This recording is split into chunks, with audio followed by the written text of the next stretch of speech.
That brings us to our next talking point, U equals U.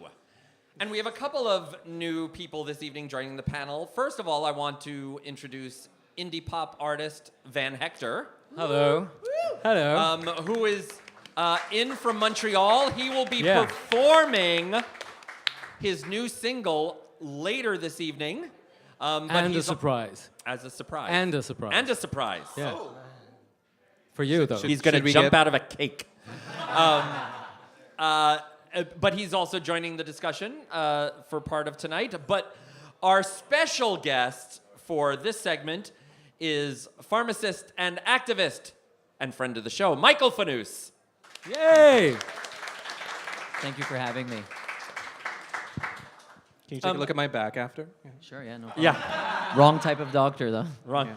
Doctor of pharmacy. I have this rash. Now, you've been on the show a number of times. We've been talking about PrEP. Does everybody here, so that we have a baseline, does everybody here know what PrEP is? Is there anybody who does not know what PrEP Someone is? there.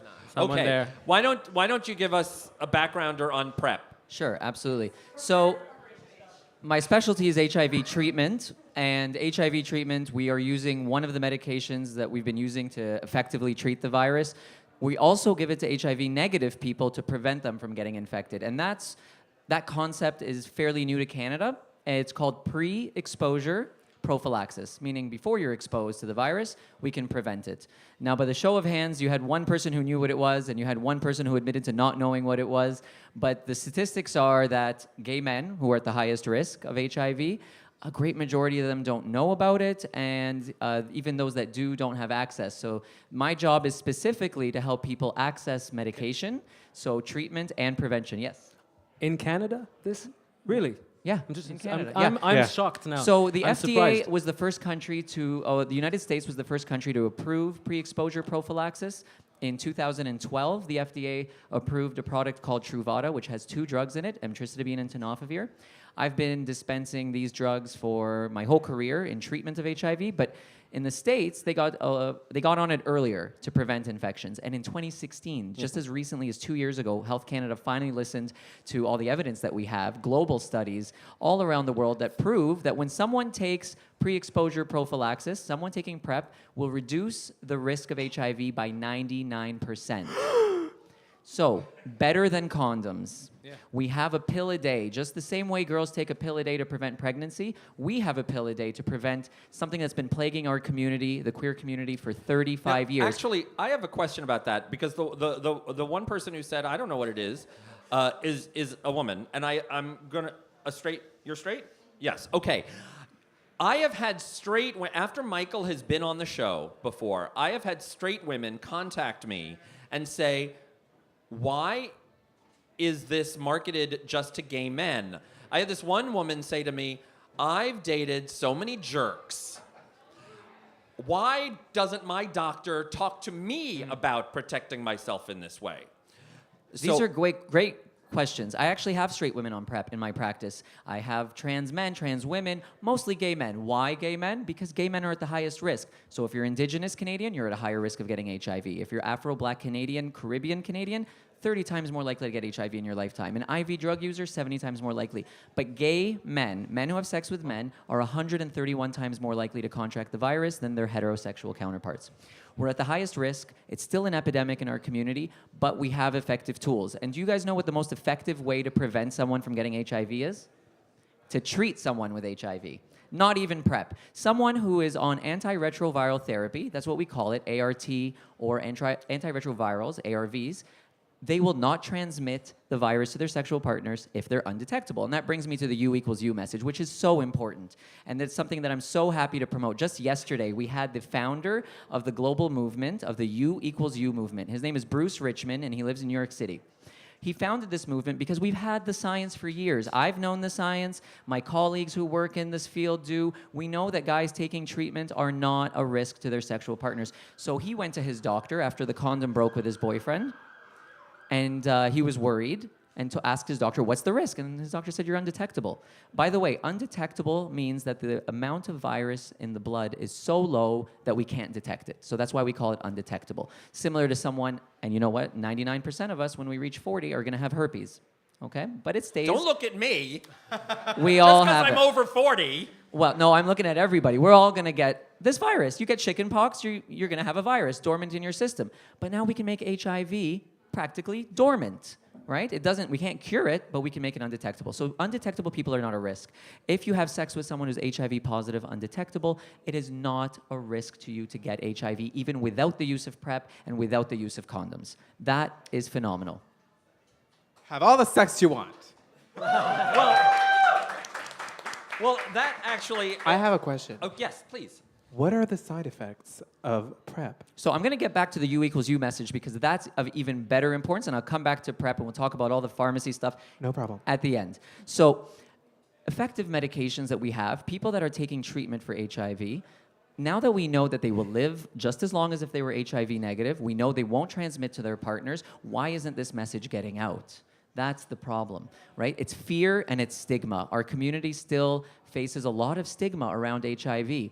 Guys who are HIV positive and they come out to other sexual partners and let them know that they're HIV positive, they get rejected a lot online, on Grindr, or even in a bar. And why? Because the science does not back up the stigma. We know this. So to go back to Bruce's story, he went to his doctor, asked, what's the risk? And his doctor said, it's not a risk to your partner. He said, can you put it in writing? And his doctor was not really willing to put it in writing. He said, no, it's a liability. And a lot of organizations around the world said, we're not endorsing that message because, what if one person did get HIV this way? So we did the math. We did the science. You'd have to have sex with someone who's HIV positive, undetectable, every week for 330 years before we'd find one transmission. So going back before the American Revolution. So Why'd you look God, at I need me to get again? out of We're here. talking about old Yeah, people. yeah. You keep looking at me. Well, I'm looking at you as the host and my friend, but I want you to. I want to see if you look shocked or What are surprised. you worried about? But I think I've said this message so many times on this show that the people on the point know it. But we want to use this as a platform, and we want to use this event, Pride, as a great platform to promote this message. And you know why we're picking this Pride 2018? Does everyone know what the theme of Pride 2018 is? Not single person? No. The theme that they selected in Pride Toronto of this year is 35 years of AIDS activism, and that's why I'm happy to join Oh, you guys wow. tonight. Oh, we didn't know that. Now, this was interesting, and I was hoping you would respond to this. So there was a study done that was published in The Lancet about. That's the medical journal, Yeah. It was based in Australia, but I think we can extrapolate to North America. That since PrEP has become a thing, condom use is down. Yeah. Condom use has been down even before PrEP was a Okay, thing. well, according to this, it dropped from 46. Well, this is interesting. Condom use among men who have sex with men. It was 46% in 2013. Like, you would think, in 2013, before a lot of guys were on PrEP, it would be like really high. No, it's No, less than belly half. thing was It was huge. 46%. It was like a trend almost. And it went down to 31% in 2017. Is it, because I still hear this, sort of PrEP shaming and the stigma against people who are undetectable. How do you respond to people who say, well, but people aren't using condoms now? Well, I have a lot of responses, and first it's the Public Health of Canada. So Public Health Canada, the agency, has said that PrEP would create, a climate of comfort among gay men and straight people too, where they will abandon condoms. Well, guess what? My parents abandoned condoms, and so did yours. Right? Nobody's shaming them. Let's look at the rates of condom use. So condoms are not used by the majority of both gay and straight men. So we look at these reports from Australia, and we compare them to China, Ecuador, other Asian countries, North America, and we find that condom use is less than half. If you go back to your sexual partners over the last year, I think everybody in the room will, not everybody, but according to the statistics, more than half of you will admit to having condomless sex at least once. And does everyone want to admit that?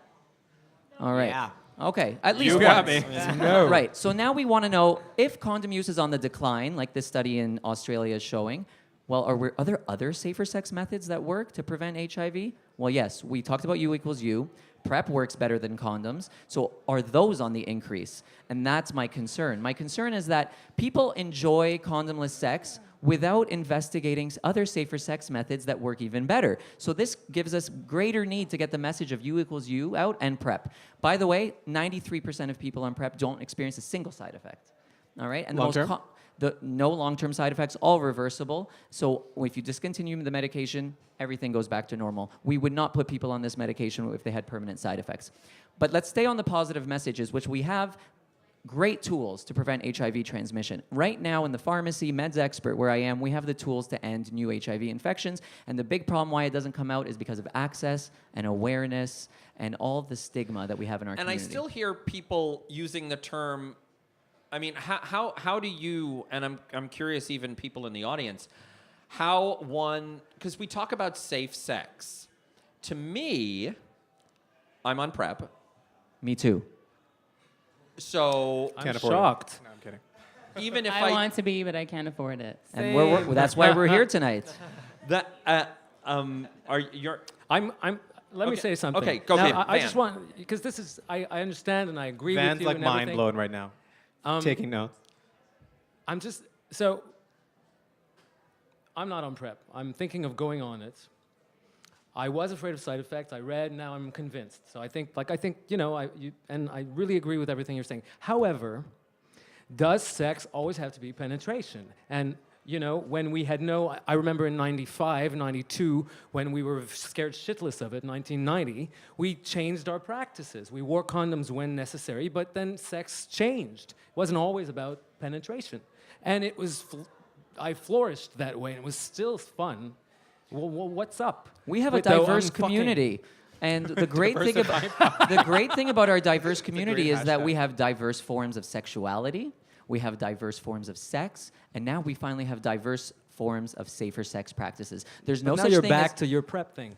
No, I'm not. Absolutely not. U equals U is not about PrEP. And I keep repeating that. Every time people bring me onto these shows, they want to talk about PrEP, PrEP, PrEP. And I'm telling you, we have the ability to stop new HIV transmissions by testing and treating those that are HIV positive. We can end an epidemic in our community. So the second thing you can add to that is PrEP. And far third, way behind both of them, is the effectiveness of condoms in anal sex. You're talking about anal sex, and I'm telling you, you can negotiate your safer sex practices with your partner. So no one is saying that it has to be penetrative. And then let's also talk about what are the reasons why guys won't use a condom. Give me some examples. Comfort, of course. Not only. It feels better. Okay, that's also comfort and pleasure. What else? We talked about on our Allergies. last allergies to latex. Anything else? They have non-latex. Reasons why guys don't use Up there. condoms. Too far or across the room. You They don't want to can't- get it. There you go. The number one reason. Do you want to know what the number one drug? Unfortunately, I'm here to talk about something like HIV, but the number one drug that I sell around this season is Viagra, because condoms kill erections with a lot of guys. I hadn't thought of that. Constricts that. Yeah. Another thing is. Yeah. Well, I've never used Viagra. I don't need it Also, yet. condoms break, right? Are condoms 100%? No. Do condoms ever slip off? So the thing is, there are rates of condom failure, and we've been studying them for years. If condoms were the end-all, be-all of safer sex practices, I'd sit here and do the whole safer sex practice message that you got in grade 7. But I'm here to tell you we have something that works better. And whether you want to use condoms or not, that's up to you. Whether you want to have penetrative sex or not, that's up to you. This is a negotiation with your sexual partners. But you know what else should be a negotiation? What other safer sex practices are out there? What else is in the toolbox? Are you undetectable? Are you on PrEP? Do you know about this? When was the last time you were tested? Do you know your status? Absolutely. It's not about what's your status anymore. It's about how recently do you know your status of. So if you're undetectable as of recent, great. If you're on PrEP as of recent, great. There's no reason to shame guys anymore for any reason. It's a negotiation. Well, that actually was my question. Do we need to, as a community, as a culture, do we need to redefine the term safe sex or safer Absolutely. sex? Because I find that even in the age of PrEP and U equals U, unless you're using a condom, even for oral sex, which I don't know. Oh, come on now. Anybody got time for Come that? on. Anybody use a condom? Anyway. Still get it. People still are like, yeah, no. Flavored condom, whatever. They're so Like, gross. if I want a lollipop, Moving on. that unless you're using a condom, it's not safe sex.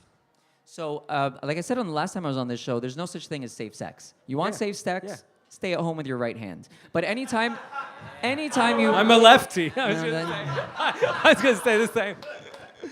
Then the thing is, whenever you have another person in the room, there's a chance of getting parasites, bacteria, viruses, and I think we're okay with taking those risks. You get on a Don't plane. look at me, Tito. You Don't look get at on me. a plane or you cross the road, you Don't know look there's at a risk of something, and you're comfortable with it. Well, I want you to feel comfortable knowing your risks, having safer sex. So there's ways to make sex a whole lot safer if the guy's undetectable. If you don't know his status or you don't really know the guy, being on PrEP is a great idea too. And if you want to use a condom, more power to you. But the thing is, we don't need to always, define safe sex around condom use. And a lot of times people are always afraid of PrEP or undetectable status saying, they're going to stop using condoms. That's okay. We have things that work better than condoms now, guys. Can I again? I don't need. I'm not pulling your tits. I'm No, really you can try. asking you. Pull I'm away. Really But asking, you probably later, could if you later, asked nicely. Later. It's a negotiation. So now my concern was always but the person does have to be very regular. And What do you mean by yeah, regular? take the pill Brand. very regularly. Yeah. Now, Take your I'm fiber, not guys. talking. This is not Metamucil. Now we're talking about. No, but official the person has to sponsor be of the because I know I have friends who have confided in me and told me, "Oh shit, I forgot my PrEP for a few days. Go right back on it and don't tell." And they don't tell their partners. And I guess that's something. What's the risk there? What's the window? It would be like a guy asking his girlfriend if she forgot to take her pill Exactly, that but day. that So, kind- yes, if you don't take medication, the medication doesn't work. But what's the window? Of course, no. That's a very good question. Provided you've taken 4 doses of PrEP per week, you have almost equal protection as if you took it every day. You Okay. have Well, protection okay. in the 90th percentile. That's interesting. So you can miss a dose of PrEP. I don't encourage that, obviously. As a pharmacist, I encourage people to take their medications as prescribed. Do people forget? Of course. But here's the thing. If my partner forgets to take, I don't forget to take mine.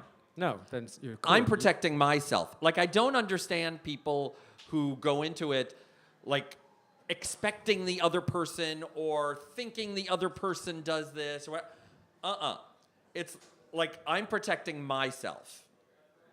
So if everybody has that attitude, I'm going to protect myself, then you don't even have to Worry. You're right. worry. You're right.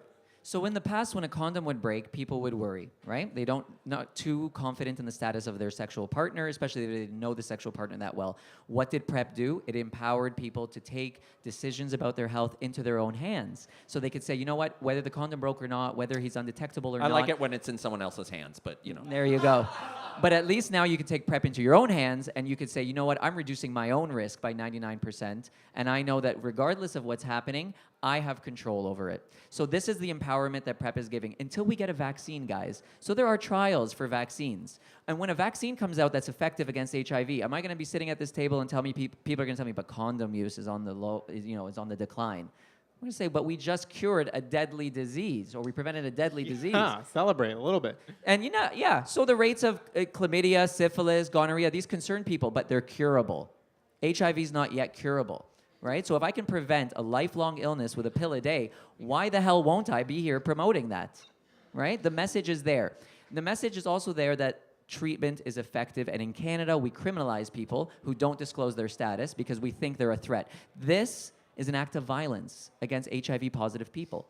To put someone in prison because they didn't disclose their HIV status to a sexual partner when they're not a risk and they're undetectable, this is an act of violence. And that's what Bruce Richmond came to tell us about at Meds Expert Pharmacy yesterday. And on Monday, world-renowned PrEP advocate Damon Jacobs is here from New York to talk to us about the pleasure of PrEP, everything you wanted to know about sex and intimacy. He's a therapist, a marriage and family therapist in New York, and he's here to talk about how you can confidently have condomless sex using PrEP or TASP. TASP is the use of treatment as prevention, and you don't need to feel guilty. You don't need to spread the stigma. You don't need to have shame having condomless sex. Like I said, if my parents could have condomless sex and not be shamed, why would I shame gay men for doing the same? And if people want more Well, information because we're gay. about... It's a sin. Can I just make a point? Oh, okay, Tito. I would like to say that your message is super important because if it wasn't for you, I've had people ask me or chat to hook up, and they tell me in the end that they're positive, but they're undetectable, and now I know what that means. So I'm like, who cares? But like they have said like. Somebody, That like, people means a lot to people me. block me all the time for saying that, and I was like, oh well, that's stupid. They're not informed, and now I'm informed because of you. So I appreciate it. There you go. So if people want more information about You Equals You, where can they find that online? So everything can be found at medsexpert, medsexpert.ca, or medsexpert on Facebook, Instagram, Twitter. But I want you to also follow the hashtags of You Equals You and find out more for yourselves about why this is important to spread this message in our community this year because of AIDS activism, guys. This is something we're commemorating, but we still have a lot of work to do. And my last note is, join me at the AIDS Walk in September when we demand better coverage for these medications from our governments. In some provinces, it's covered 100%, and it makes me sad to sit among other gay men who say to me, I would be on it if I could afford it, but I can't. So we have places to go. I'm not just going to bring Pride to be celebratory. I think some of our political groups have taught us in the past that access and fairness isn't there yet in our community. We need to fight until we can all be safe and we can all have equal access to the tools that we need to have a healthier and stronger queer community. Thank you, Michael Fanous. Don't forget to subscribe to us on YouTube, youtube.com/thepointguys, and we will be right back.